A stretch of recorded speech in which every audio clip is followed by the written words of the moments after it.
Hello बच्चों, आप सबका ज्ञान दर्पण यूट्यूब चैनल पर स्वागत है। आज हम आपको रेखा गणित के तहत महत्वपूर्ण चैप्टर रेखा एवं कोण के बारे में बताएंगे। आइए हम जानते हैं रेखाएं एवं कोण। सबसे पहले हम ये जानेंगे कि रेखा क्या होती है। आइए देखते हैं रेखा क्या होती है। रेखा इसकी परिभाषा जानेंगे। बिंदु पथ को रेखा कहते हैं। किसको कहते हैं? बिंदु पथ को रेखा कहते हैं। जैसे मान लीजिए बिंदु पथ ऐसी तरह जाती है, एक रेखा की लाइन जाती है, इसको हम सीधा मिलाते हैं, इसे हम रेखा कहते हैं। तो बिंदु पथ को रेखा कहते हैं। या हम कह सकते हैं रेखा उसे कहते हैं जिसका कोई अंत बिंदु ना हो, अर्थात ये इधर तो इस तरह जाती चली जाएगी और इधर ही जाती चली जाएगी। इसका मतलब है वह चित्र जिसका कोई अंत बिंदु ना हो, या कह सकते हैं बिंदु पथ को रेखा कहते हैं। अब आइए हम जिसका कोई अंत बिंदु नहीं होता है, ये इधर को भी अनंत तक जा सकती है, इधर भी अनंत तक जा सकती है। अब हम देखेंगे रेखाखंड। रेखाखंड, अब रेखाखंड क्या होता है? रेखा का वह भाग जिसके दो अंत बिंदु हो, अर्थात ये हमारी रेखा हुई और इसके मान लीजिए दो अंत बिंदु हमारे यहाँ पर, मान लीजिए यहाँ से यहाँ तक है, इसका नाम ए और ये बी हुआ। अब रेखा और रेखाखंड में अंतर आया समझ में? यानी ऐसी रेखा जिसकी कोई अंत बिंदु ना हो उसे रेखा कहते हैं, या बिंदु पथ को रेखा कहते हैं जिसका कोई अंत बिंदु ना हो। और रेखाखंड क्या होता है?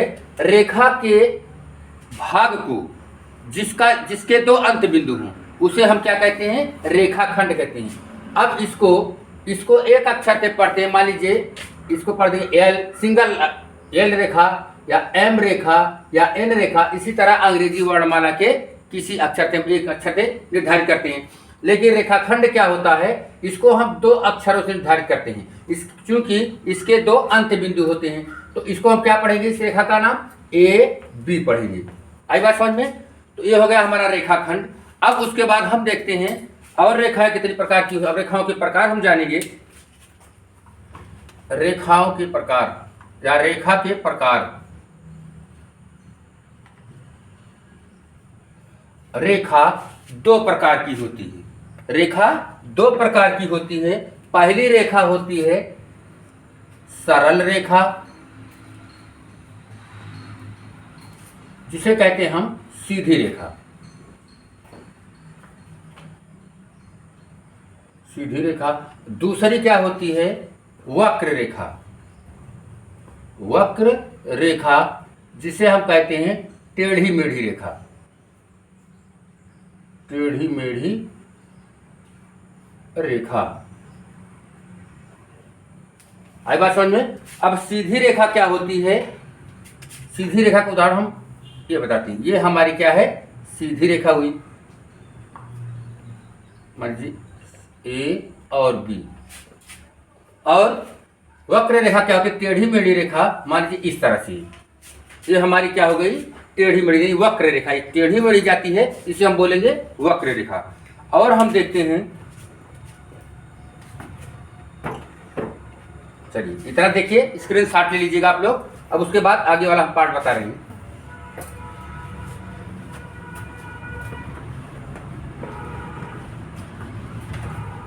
आइए उसके बाद हम लेते हैं किरण। किरण ऐसी रेखा जिसका केवल एक अंत बिंदु हो उसे हम किरण कहते हैं। जैसे ये इधर अंत बिंदु नहीं होगा, इसको हम क्या बोलेंगे? किरण। ऐसी रेखा जिसका केवल एक अंत बिंदु हो, दूसरा अंत बिंदु अनंत हो, उसे हम क्या कहेंगे? किरण कहते हैं। अब और एक रेखाएं हम जानते हैं, समांतर रेखा। समांतर रेखा। अब समांतर रेखा किसे कहते हैं? वे दो रेखाएं जो एक ही दिशा की ओर जाएं और उनके बीच की दूरी हर जगह मापने पर बराबर हो। जैसे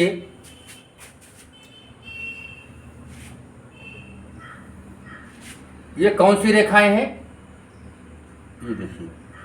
अब इनके वे दो रेखाएं जो एक ही दिशा की ओर जाएं, ऐसा नहीं कि जो है एक इधर को जा रही है तो दूसरी जो है हमारी इधर को जाए, ये समांतर रेखा नहीं होगी। आई बात समझ में।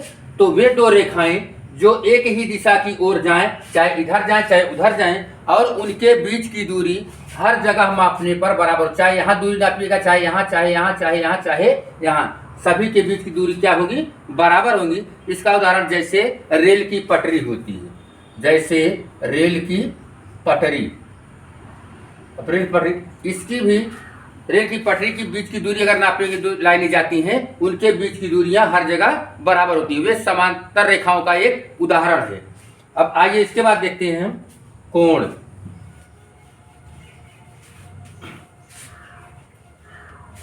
आइए कोण के बारे में जानते हैं। अब कोण किसे कहते हैं? जब एक सरल रेखा को कोई दूसरी सरल रेखा आकर के काटती है तो झुकाव की तरफ बनी आकृति को कोण कहते हैं। जैसे एक सरल रेखा हमारी ये हुई, मान लीजिए इसका नाम हम ए और बी रख दिए, ठीक। अब इसको कोई दूसरी सरल रेखा मान लीजिए यहां से आकर के यहां काट दी, ये यहां पर मिली और इसका नाम से रख दी, तो झुकाव की तरफ बनी आकृति तो क्या कहेंगे, इसको हम कोण कहते हैं। आई बात समझ में। जब एक सरल रेखा को कोई दूसरी सरल रेखा आकर के काटती है तो कटान बिंदु से झुकाव की तरफ बनी आकृति को कोण कहते हैं। आई बात समझ में। परिभाषा में लिखवा नहीं रहे, सुन लीजिए और सुन करके आप लोग पुनः नोट कीजिएगा। फिर से देखिए एक बार। जब एक सरल रेखा को कोई दूसरी सरल रेखा आकर के काटती है तो कटान बिंदु से झुकाव की तरफ बनी आकृति को कोण कहते हैं।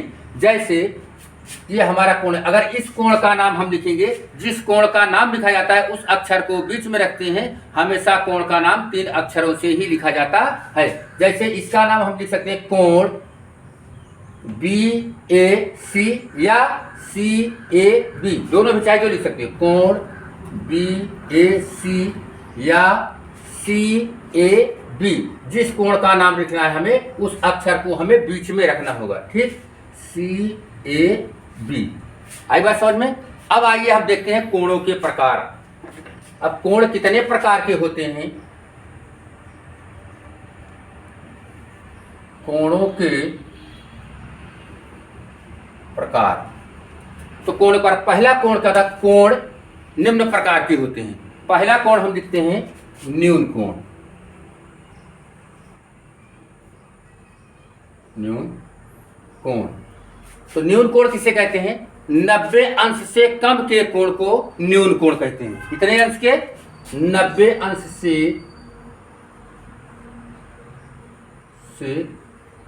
कम के कोण को 90 अंश से कम के कोण को क्या कहते हैं? न्यून कोण कहते हैं। आई बात समझ में। अब दूसरा क्या होता है इसका? समकोण।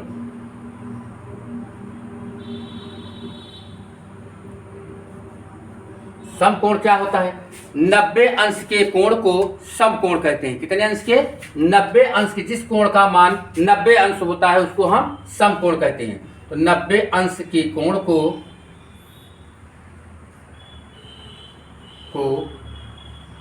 समकोण कहते हैं। अब उसके बाद अधिक कोण आता है हमारा। क्या आएगा? अधिक कोण।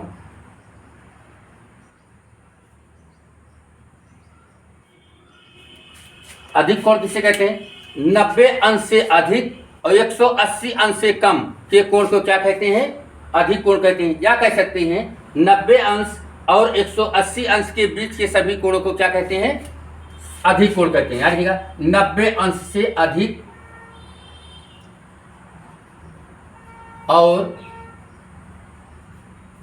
180 अंश से कम के कोण को क्या कहेंगे, अधिक कोण। तो अधिक कोण किसे कहते हैं, 90 अंश से अधिक और 180 अंश से कम के कोण को अधिक कोण कहते हैं। अगला कोण आता है हमारा सरल कोण।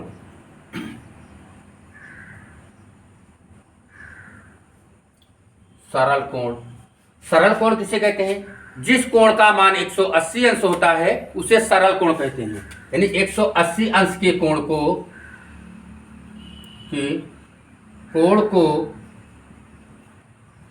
सरल कोण कहते हैं। 180 अंश के कोण को सरल कोण कहते हैं। अगला आता है हमारा बृहत कोण।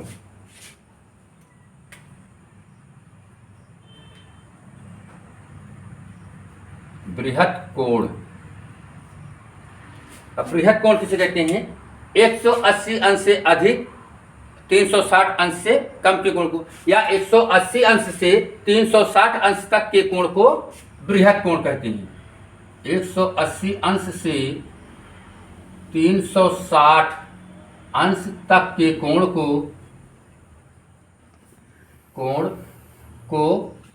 कौन सा कोण कहते हैं, बृहत कोण कहते हैं। आई बात समझ में। और कोणों के और कुछ प्रकार होते हैं, आइए उनको हम बताते हैं। होता है कोटि पूरक कोण। कोटि पूरक कोण या इसको पूरक कोण भी कहते हैं। कोण, तो वे दो कोण जिनका योग 90 अंश होता है। इसमें दो कोण होंगे और दोनों का योग क्या होगा, 90 अंश होना चाहिए। ऐसे कोणों को हम कोटि पूरक या पूरक कोण कहते हैं।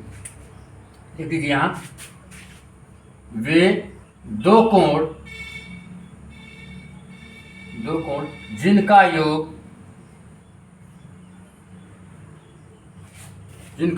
90 अंश होता है उन्हें कोटि पूरक या पूरक कोण कहते हैं। या दूसरी भाषा में कह सकते हैं कोणों के वे युग्म, अर्थात युग्म मतलब होता है जोड़ा, या कह सकते इस तरह भी परिभाषा लिख सकते हो, कोणों का वह युग्म जिनका योग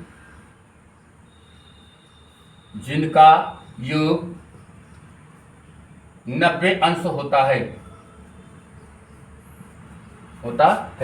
कोटि पूरक या पूरक कोण कहलाते हैं। जैसे अब कहा जाए, अगर हमारा एक कोण मान लीजिए 40 अंश का दिया गया, कितने अंश का, 40। अब कहा जाए इसका कोटि पूरक कोण बताओ, 40 अंश का कोटि पूरक कोण हमें बताना है।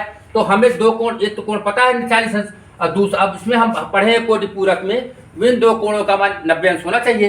तो 90 से कितना 40 कम है, 50 कम है, तो इसका कोटि पूरक कोण क्या होगा, 50 अंश। आई बात समझ में। इसका कोटि पूरक 50 अंश। अगर पूछा जाए मान लीजिए 20 अंश का कोटि पूरक क्या होगा, तो कितना होगा, कितना जोड़ेंगे 90 आएगा, 70 अंश। इसका कोटि पूरक क्या होगा, 70 अंश आया। आई बात समझ में। अब आइए अगला देखते हैं, समपूरक कोण।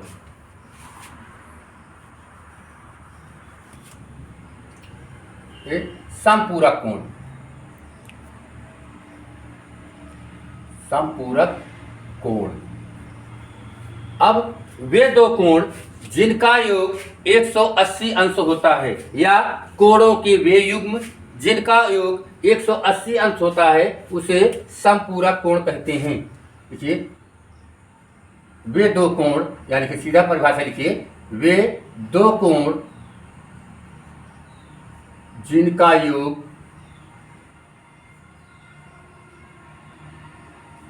180 अंश होता है उन्हें हम समपूरक कोण कहते हैं। जैसे दिया जाए हमारा 120 अंश का समपूरक कोण ज्ञात कीजिए, तो तुरंत हम 180 में से निकाल देंगे, जो बचेगा हमारा वही हमारा इस कोण का समपूरक कोण होगा। या 120 में कितना जोड़ दें कि 180 अंश आ जाए, तो 120 अंश का समपूरक कोण क्या होगा, 60 अंश। अब इसमें 60 अंश जोड़ दें, कितना आ जाएगा, 180 अंश। आई बात समझ में। या 100 अंश का समपूरक कोण बताइए, तो कितना जोड़े, 180 आ जाए। कहने का तात्पर्य इसमें इसका कोण होगा समपूरक 80, या 80 का समपूरक 100 अंश, या 100 अंश का समपूरक 80 अंश। 60 अंश का समपूरक कोण 120 अंश, या 120 अंश का समपूरक कोण क्या होगा, 60 अंश होगा। आइए बच्चों, अब इसके बाद आता है हमारा आसन्न कोण।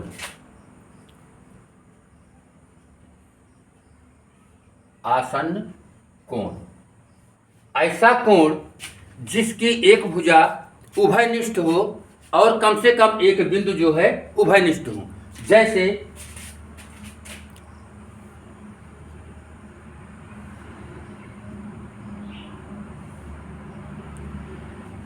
ये चीजें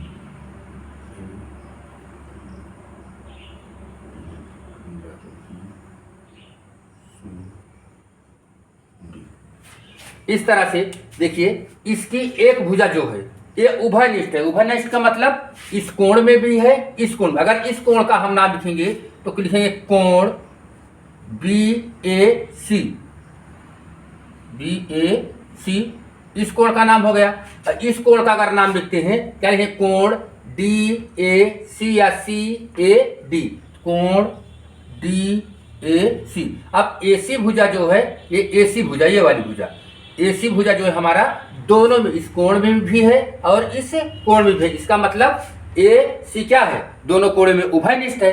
अब बिंदु देखो, ये कोण, एक बिंदु जो है ये इस कोण में भी है और इस कोण में भी है। तो कहने का तात्पर्य आसन्न कोण किसे कहते हैं, जिसकी एक भुजा उभयनिष्ठ हो और एक बिंदु उभयनिष्ठ हो, ऐसे कोणों को हम क्या कहते हैं, आसन्न कोण कहते हैं।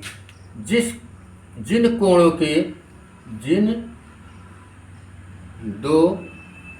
जिन कोणों की लिख लीजिए यहाँ, जिन दो या दो से अधिक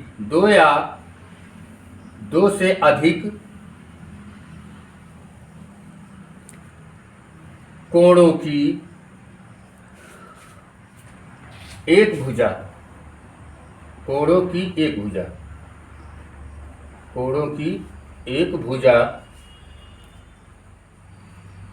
उभयनिष्ठ हो,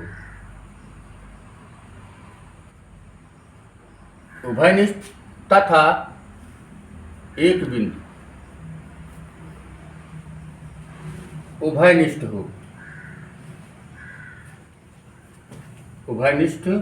हो। आई बात समझ में। जिन दो कोणों, यहाँ दो लिख दीजिए, चाहे दो या दो से अधिक मत लिखिएगा, जिन दो कोणों की लिख दीजिएगा, दो इस तरह से यहाँ लिख दे रहे फिर से, जिन दो कोणों की एक भुजा उभयनिष्ठ हो और एक बिंदु उभयनिष्ठ हो, ऐसे कोणों को हम आसन्न कोण कहते हैं। आई बात समझ में। अब आइए हम चर्चा करते हैं। आइए बच्चों, अब अगला कोण हम देखते हैं, शीर्षाभिमुख कोण। शीर्षाभिमुख कोण जब किसी सरल रेखा को, मान लीजिए सरल रेखा हमारी A और B है, जब किसी सरल रेखा को कोई दूसरी तिर्यक रेखा या कोई दूसरी सरल रेखा काटती है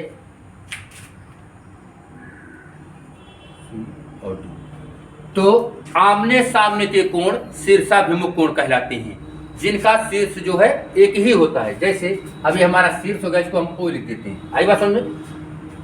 जब एक सरल रेखा को कोई दूसरी सरल रेखा आकर काटती है तो आमने सामने के कोण को शीर्षाभिमुख कोण कहते हैं और जिनका शीर्ष केवल एक ही होता है।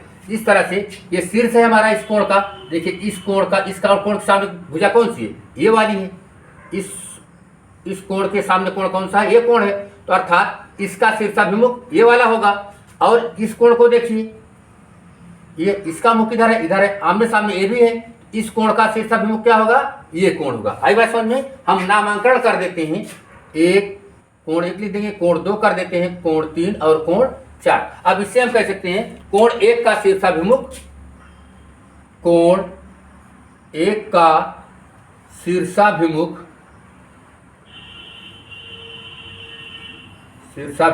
क्या होगा, कोण एक का शीर्षाभिमुख, इसके सामने का कोण कौन सा, ये वाला।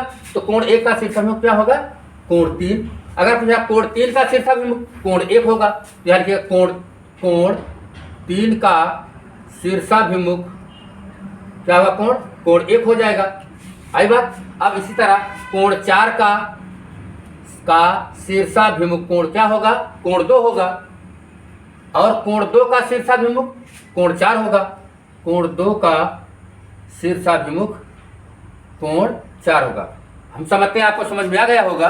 और इसी तरह हम जो रेखा गणित जो बहुत कठिन लगती है, अगर एक एक टॉपिक वाइज समझते चलेंगे तो रेखा गणित से अच्छी कोई गणित होती नहीं, बहुत आसानी से आप लोग हल कर सकते हैं। अब आइए बच्चों, अब चर्चा करते हैं सररेख बिंदु। हम देखते हैं सररेख बिंदु क्या होती है। सररेख बिंदु,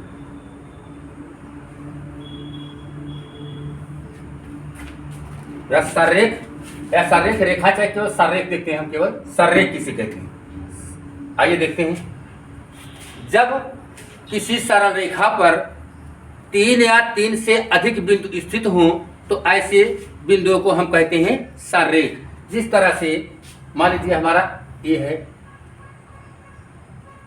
अब इस पर हमारे मान लीजिए कई बिंदु स्थित हों, मान लीजिए ए, बी, सी, डी, ये सभी बिंदु क्या है? सररेखी हैं। जब किसी सरल रेखा पर 3 या 3 से अधिक, जब किसी सरल रेखा पर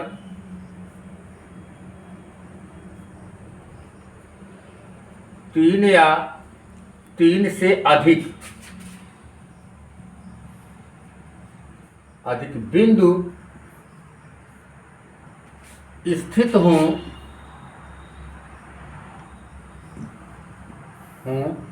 तो वे बिंदु सररेख होते हैं। वो बिंदु सररेख होते हैं।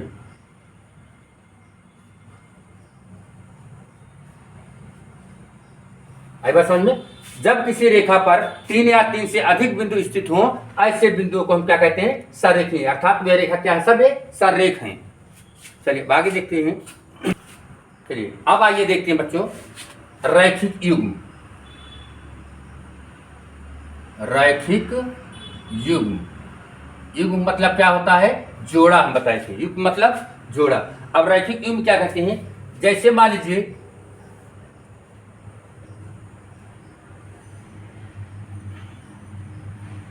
मतलब ऐसे कोण की भुजा, ऐसी कोण की उभयनिष्ठ भुजा, मान लीजिए ये उभयनिष्ठ भुजा है, इसके द्वारा जो दो कोण बनेंगे उनकी रेखाएं, किरणें जो है विपरीत दिशा में होंगी। अर्थात यहाँ उभयनिष्ठ बिंदु से इसकी दिशा इधर को दी गई है और इसकी दिशा इधर को दी गई है, तो ऐसे कोणों को हम क्या कहते हैं? रैखिक युग्म। तो रैखिक युग्म में क्या होता है? किसी रेखा के एक बिंदु पर एक तरफ बने सभी कोणों का मान 180 अंश होता है। आई बात समझ में? तो रैखिक युग्म क्या हुआ? कोण का उभयनिष्ठ रेखा या कोण की उभयनिष्ठ भुजा जहां पर मिलती है, यानी उभयनिष्ठ बिंदु जो होते हैं वहां से उसकी दो रेख भुजाएं विपरीत दिशा में, एक तो ये वाली हमारी उभयनिष्ठ भुजा होगी, इस कोण की उभयनिष्ठ भुजा ये, और इस कोण की ये उभयनिष्ठ भुजा है। अब इसके बाद जो हमारा उभयनिष्ठ बिंदु है वहां से उसकी दोनों भुजाएं, इस कोण की भुजा और इस कोण की ये दूसरी भुजा, ये दोनों किस दिशा में हो? विपरीत दिशा में, अर्थात उल्टी दिशा में हो। और अब उसके बाद हम देखते हैं कि एक बिंदु पर, किसी रेखा के एक बिंदु पर एक तरफ बने सभी कोणों का मान 180 अंश होता है। जैसे मान लीजिए यहाँ पर हम नाम रख देते हैं ए, यहाँ रख दीजिए, मान लीजिए ए, बी और यहाँ से बाद सी रख दें, यहाँ ओ रख देते हैं। ठीक, अब मान लीजिए इस पर चाहे जितना कोण, जैसे अब ये कोण धन ए कोण बराबर कितने अंश का होना चाहिए? 180 अंश का। आई बात समझ? जैसे मान लीजिए कहा गया ये कोण का, इस कोण का मान 70 अंश है, इस कोण का मान ज्ञात करो, तो इन दोनों हम जानते हैं एक बिंदु पर एक तरफ बने कोणों का मान कितना होता है? 180, क्योंकि ये रैखिक युग्म बना रहे हैं। तो हम इसको क्या करेंगे? 180 में से 70 को निकाल देंगे, कितना बचेगा हमारा? 0 1 1, कितना अंश आया है? इस कोण का मान कितना अंश हो जाएगा? 110 अंश। आई बात समझ में? अब इस पर चाहे जितने कोण बना दो, चाहे यहां से चाहे जितने कोण बना दीजिए। चलिए ये भी हम बना दिए और बना देते हैं, जितने भी कोण बना दो। आई बात समझ में? अब ये रेखा किसी न किसी कोण की उभयनिष्ठ होगी, मान लीजिए बंद कर दिया, ये देखो इसकी उभयनिष्ठ है। अब ये पूरा कोण यहां से लेकर यहां तक सभी कोणों का मान कितना अंश होना चाहिए? 180 अंश। अब कुछ अंश ये दिया रहेगा, कुछ ये दिया रहेगा, कुछ ये दिया रहेगा, कुछ ये दिया रहेगा, कुछ ये, मान लीजिए एक का पता करना है, हम पूरा को जोड़ करके 180 में से निकाल देंगे तो इस कोण का मान हमें पता चल जाएगा। आई बात समझ में ना। अब दूसरी तरफ, अब अगर पूछा इधर कितने सा कोण बना, इस साइड में, इस साइड में भी बंद करो, एक बिंदु पर एक तरफ बने कोण, सभी कोणों का मान कितना अंश होगा, ये सब 180 अंश होगा। आई बात समझ में। चलिए इसके बाद अभी हम जब समांतर रेखा का तिर्यक रेखा जो काटती है उसके बारे में बताएंगे, ये सारी चीजें वहां और अच्छे से समझा देंगी। अब आइए बच्चों, और कुछ चीजें हम जानते हैं। अब चलिए देखते हैं, यदि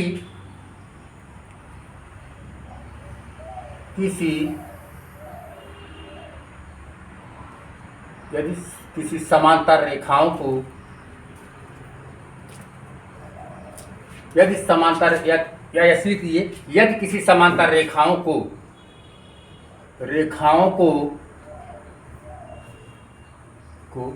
कोई तिर्यक रेखा, कोई तिर्यक रेखा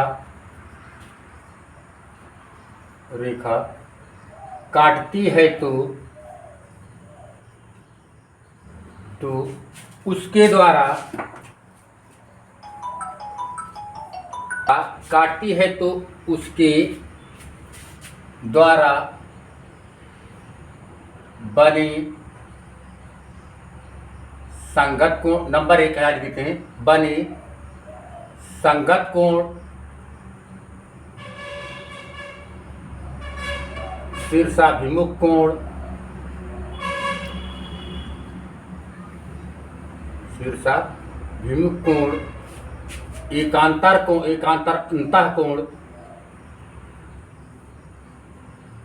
अंतः कोण,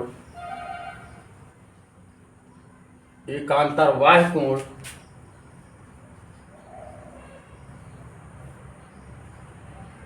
बाह्य कोण बराबर होते हैं।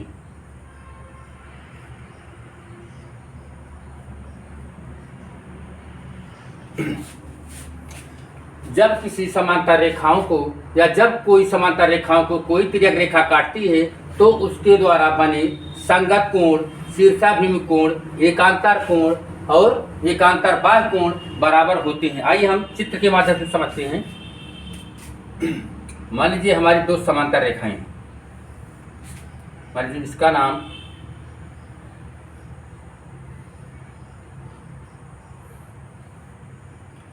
एक का नाम है ए, बी, सी और डी।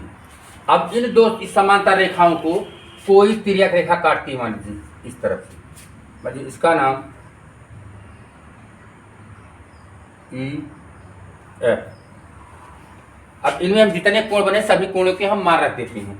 इसका नाम रखेंगे कोण 1, इसका नाम कोण 2, इसका नाम कोण 3 कर देते हैं, इसका नाम कोण 4 कर देंगे, इसका नाम कोण 5, इसका नाम कोण 6, इसका नाम कोण 7, इसका नाम कोण 8, इस तरह कर दीजिए।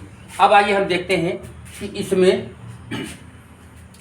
अब बताइए शीर्षाभिमुख कोण क्या है। शीर्षाभिमुख कोण अभी हम बताए थे कि जिसके शीर्ष एक बिंदु पर हो और आमने सामने की कोण हो, उनके मुख आमने सामने हो। जैसे इस कोण का शीर्षाभिमुख क्या होगा, इसका मुंह इधर साइड का, इसका मुंह इधर है, इस साइड का, ये शीर्षाभिमुख क्या होगा, यानी कोण 1 का शीर्षाभिमुख क्या होगा, कोण 3। कोण 1 का शीर्षाभिमुख क्या होगा, बराबर कोण 1 का शीर्षाभिमुख कोण 3, और बताओ कोण 2 का शीर्षाभिमुख कोण 4, तो कोण 2 का शीर्षाभिमुख कोण 4 होगा। या उल्टा भी पूछा सकता है, कोण 3 का शीर्षाभिमुख कोण 1, कोण 4 का शीर्षाभिमुख कोण 2 होगा। अब उसी तरह कोण 5 का शीर्षाभिमुख क्या होगा, कोण 7, कोण 5 का शीर्षाभिमुख कोण 7, और कोण 6 का शीर्षाभिमुख कोण 8, कोण 8। आई बात समझ में। इसका उल्टा भी कर सकते हैं, यानी कोण 3 का शीर्षाभिमुख कोण 1, कोण 4 का शीर्षाभिमुख कोण 2, कोण 7 का शीर्षाभिमुख कोण 5, कोण 8 का शीर्षाभिमुख कोण 6। मतलब इसमें जो है 4 जो कोणों के युग्म बन रहे हैं शीर्षाभिमुख कोण होते हैं। अब आइए देखते हैं, कह रहे संगत कोण। हम संगत कोण जाते हैं। संगत कोण का मतलब होता है साथ बनना।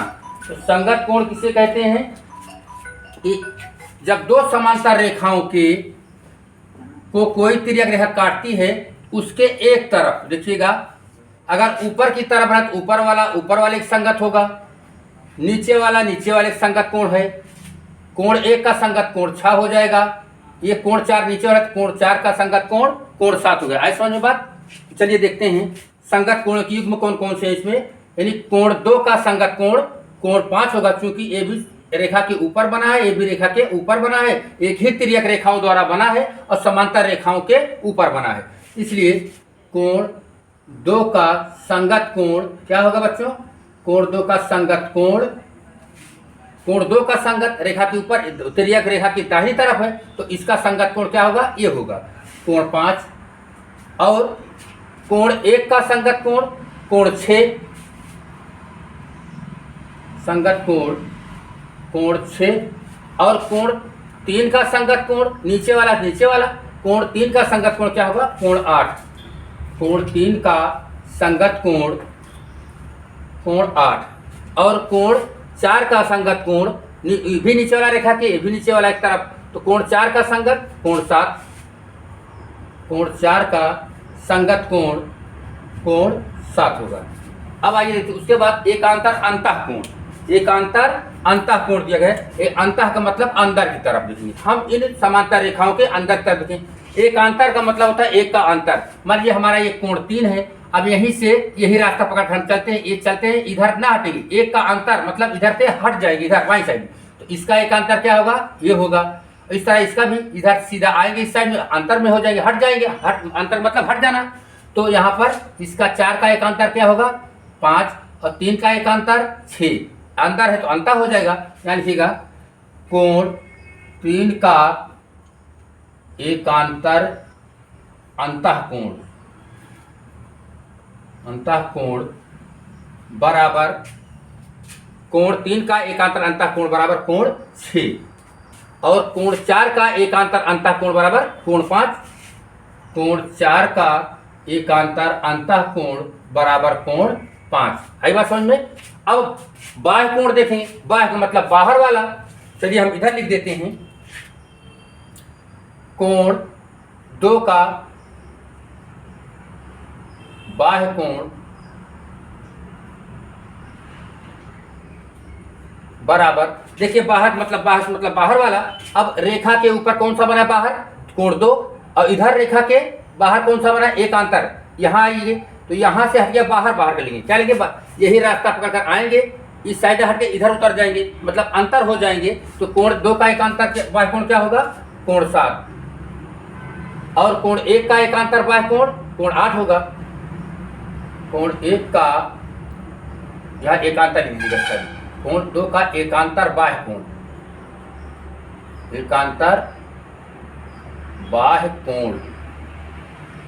क्या होता है? कोण 2 का एकांतर बाह्य कोण 7। अब कोण 1 का एकांतर बाह्य कोण 8 हो जाएगा। कोण बराबर कोण 8।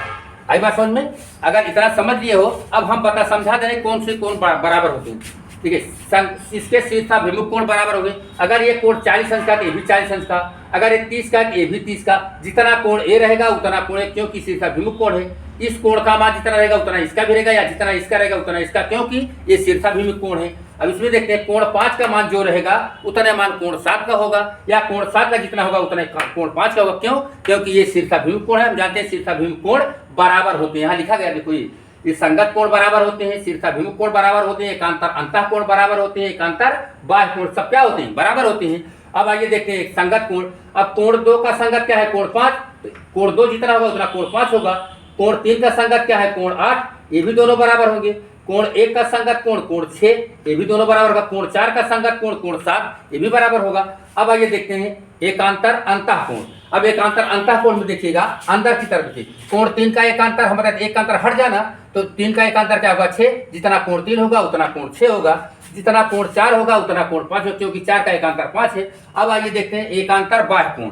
अब बाहर देखेंगे हम, तो कोण 2 का एकांतर, यही रास्ता पकड़ते चले आइए, इसके साइड में मत उतरना, इसके हट करके उतर जाना। तो कोण 2 का एकांतर क्या हुआ? बाय कोण 7। तो जितना कोण 2 होगा उतना कोण 7 होगा। उसी तरह से कोण 1 का एकांतर कोण 8 होता है। तो जितना इसका मान होगा उतना इसका होगा, जितना इसका होगा उतना इसका होगा। आई बात समझ में? दोस्तों बच्चों, अगर ये वीडियो आप सबको समझ में आई हो, अच्छी लगी हो, तो इस वीडियो को ज़्यादा से ज़्यादा शेयर कीजिए, लाइक कीजिए और सब्सक्राइब कीजिए तथा इसे जो है बार बार देखते रहिए ताकि आपकी जो है रेखागणित की जानकारी अच्छी रहे।